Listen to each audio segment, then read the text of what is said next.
Long ago, in the rugged hills of Gilead, a man named Jephthah was born. But from the moment he came into the world, his life was marked by pain. He was the son of Gilead, a respected man in Israel, but his mother was a prostitute. Because of this, Jephthah was rejected by his own brothers. They told him, "You shall not share in our father's inheritance, for you are the son of another woman." And so Jephthah, humiliated and broken, left his home.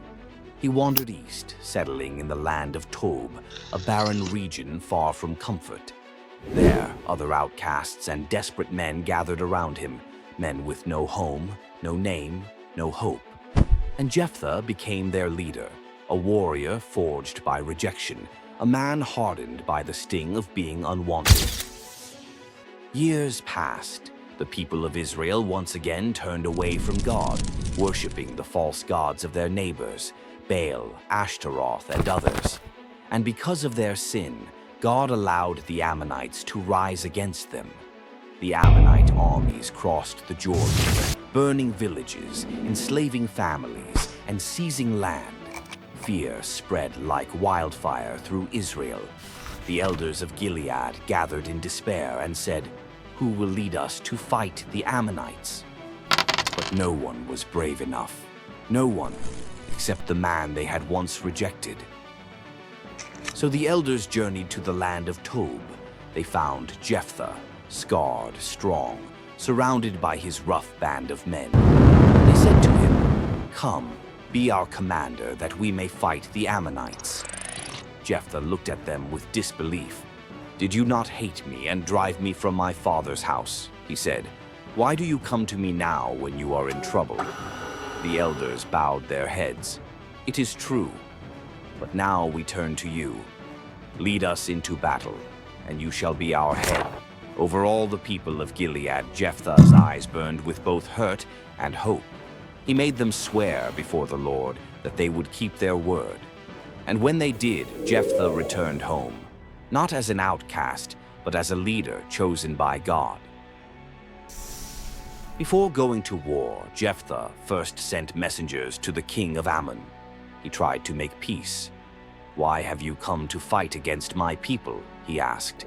The king replied, "Because Israel took my land when they came up from Egypt." Jephthah answered with wisdom and history. Israel did not take the land of Ammon or Moab. They only passed through the wilderness. When Sihon, king of the Amorites, fought against us, we defeated him and took his land. That land never belonged to you, but the king of Ammon ignored Jephthah's message. He prepared his army for battle. Jephthah gathered his men, and the Spirit of the Lord came upon him. As Jephthah prepared for battle, he looked to the heavens and prayed a desperate prayer. He said, "O Lord, if you will give the Ammonites into my hands, then whatever comes out of the door of my house to meet me when I return in victory shall be the Lord's, and I will offer it as a burnt offering." He made a vow, one he did not fully understand, a vow that would one day break his heart. Then Jephthah marched out with his men. The battle was fierce. The Ammonites charged like a wave of fire, but Jephthah fought with courage and faith. He led his warriors through 20 cities, striking down the enemy until none could stand before him. The Lord gave him a mighty victory. The cries of battle turned into songs of triumph. Israel was free once again. When Jephthah returned home to Mizpah, his heart was full of gratitude and joy. The people cheered, drums sounded, trumpets blared. But as he neared his house, the door opened, and out came his only child, his daughter, dancing, singing, celebrating her father's victory. The smile on Jephthah's face froze, his heart shattered. He tore his clothes and cried out, "Oh, my daughter! You have brought me down, and I am undone, for I have made a vow to the Lord that I cannot break." His daughter looked at him with calm eyes and said, "My father, you have made a vow to the Lord. Do to me as you have promised, for the Lord has given you victory over your enemies." She asked only for one thing: "Let me go up into the mountains for 2 months, to weep for my life, since I will never marry." And so she went with her friends, and they wept among the hills.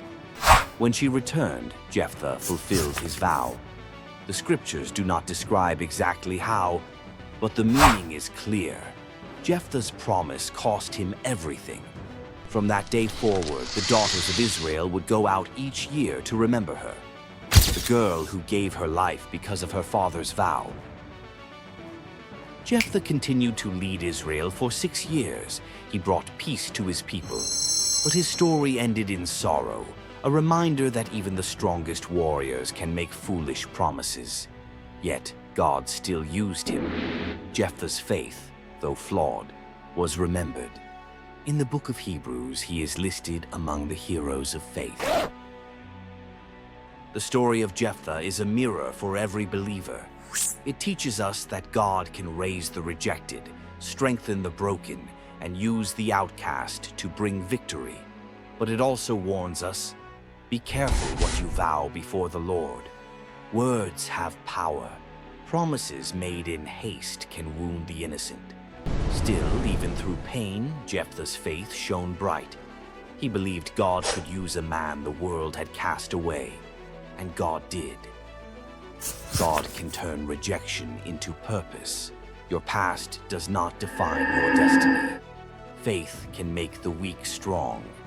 Jephthah was a nobody, but became a leader of a nation. Be wise with your words. Vows made in emotion can have lasting consequences. God's grace works through broken people. Even our deepest failures can become testimonies of redemption.